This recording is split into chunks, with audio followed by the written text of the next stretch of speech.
L'hypothèse désignée par le mot transformisme admet que les diverses espèces qui peuplent actuellement la Terre sont l'aboutissement d'une évolution à partir d'une origine commune.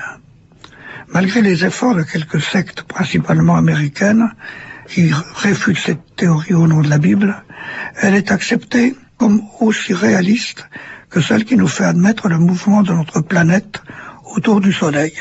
Les preuves à ce propos se sont accumulées depuis un siècle, grâce au progrès rapide de la génétique particulièrement. Elles ne concernent pas seulement les ressemblances des divers organes, chez des espèces qui sont apparemment très éloignées, elles viennent également de constats aussi décisifs que l'unicité du code génétique. Refuser l'hypothèse du transformisme ne peut que retarder les efforts de compréhension du réel qui est autour de nous. Que pour reprendre les mots de François d'Assise, nous soyons les parents des oiseaux ou des loups semble désormais une évidence. Ce regard unificateur sur le monde ne diminue d'ailleurs en rien la gloire d'un éventuel créateur. Par contre, une autre affirmation du même François d'Assise est plus difficilement acceptée. Il ose imaginer un lien parental entre les humains et la goutte d'eau. La mia sorella l'acqua, ma petite sœur l'eau. Les scientifiques d'aujourd'hui peuvent-ils accepter cette unification supplémentaire? Non seulement l'unification de tous les êtres que l'on a pris l'habitude de distinguer comme vivants, mais aussi de tout ce qui constitue notre cosmos.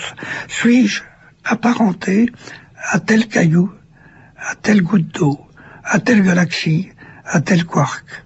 La réponse, me semble-t-il, est positive. Les éléments dont je suis fait, au niveau des atomes et de leurs constituants, n'ont rien de spécifique.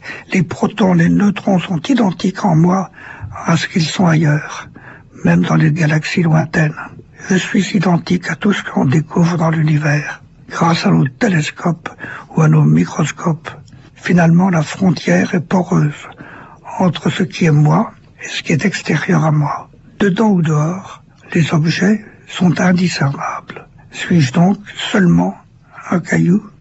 Ce qui est étrange, c'est notre capacité à nous savoir être. Un être humain, c'est un objet, c'est un être vivant, mais ce qu'il a de particulier, c'est pas la vie.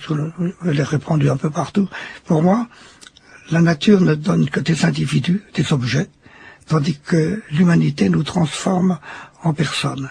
Nous sommes dans cet univers immense, apparemment les seuls objets connus qui soient capables de se construire les uns les autres. Tout subit dans notre univers. Je lâche une pierre, elle tombe, elle ne peut pas faire autrement. Donc nous sommes dans un monde de la soumission. Et on voudrait que, en tant qu'être humain, je sois soumis. Non, j'ai le devoir de ne pas être soumis. Et c'est ça qu'il faut que j'apprenne aux enfants.